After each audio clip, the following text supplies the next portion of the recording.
కాలుష్యం కోరలు కట్ చేసేందుకు తెలంగాణ ప్రభుత్వం రెడీ అయింది. సరికొత్తగా ఈవీ పాలసీని తీసుకొచ్చింది. ఎలక్ట్రిక్ వెహికల్ కొనాలనుకునే వారికి అదిరిపోయే న్యూస్ ఇచ్చింది. అటు ఇటుగా కాదు, ఇకపై పూర్తిగా ట్యాక్స్ ను మినహాయించింది తెలంగాణ సర్కార్. ఈవీ పాలసీ తీసుకొచ్చిన తెలంగాణ ప్రభుత్వం సోమవారం నుంచి అమల్లోకి జీవో నెంబర్ 41. 2026 డిసెంబర్ 31 వరకు అమల్లో ఉండనున్న పాలసీ.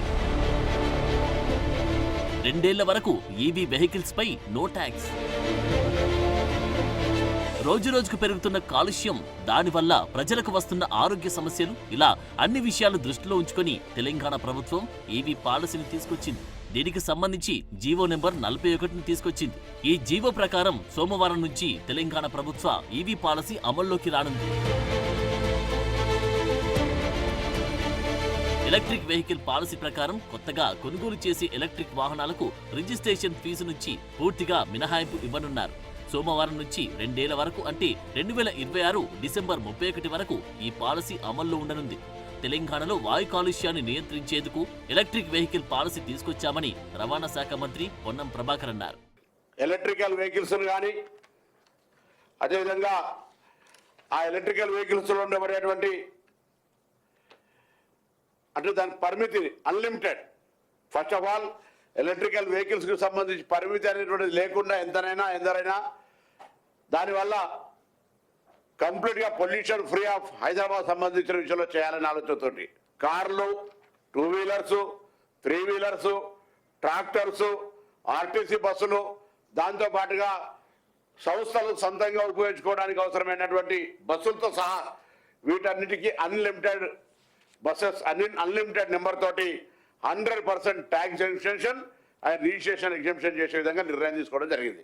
మంత్రి పొన్నం చెప్పినట్టుగా 2 వీలర్స్, 4 వీలర్స్, కమర్షియల్ వాహనాలు, ఇలా వాహనం ఏదైనా అది ఎలక్ట్రిక్ అయితే చాలు 100% పన్ను మినహాయింపు ఉండనుంది.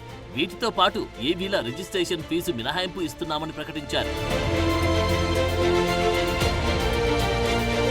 దేశ రాజధాని ఢిల్లీలో పరిస్థితి ఎలా ఉందో ఇప్పటికే చూస్తున్నాం.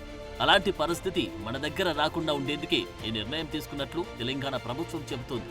అంతేకాదు, జంట నగరాల్లో మరిన్ని ఈవీ బస్సులు అందుబాటులోకి తీసుకొచ్చేందుకు తెలంగాణ ప్రభుత్వం నిర్ణయం తీసుకుంది. తెలంగాణ ప్రజలంతా ఈవీ వెహికల్స్ కు ప్రాధాన్యతనిచ్చి భవిష్యత్ తరాలను కాపాడాలని రిక్వెస్ట్ చేశారు మంత్రి పొన్నం. అంతేకాదు, 15 సంవత్సరాలు దాటిన వాహనాలను స్క్రాప్ చేయాలనే పాలసీ కూడా తీసుకొచ్చామన్నారు పొన్నం.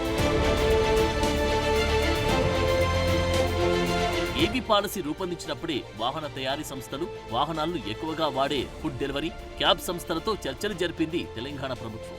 నిజానికి లాస్ట్ ఇయర్ ఎలక్ట్రిక్ వాహనాల కొనుగోలు పెరిగాయి, కానీ ఎలక్ట్రిక్ బస్సులు, ట్రాక్టర్ల జోలికి మాత్రం ఎవరూ వెళ్లలేదు.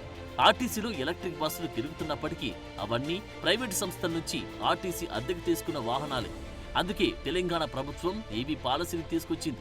దీనికి అనుగుణంగానైనా ప్రజలు వీటిపై దృష్టి పెడతారని ఆశిస్తోంది.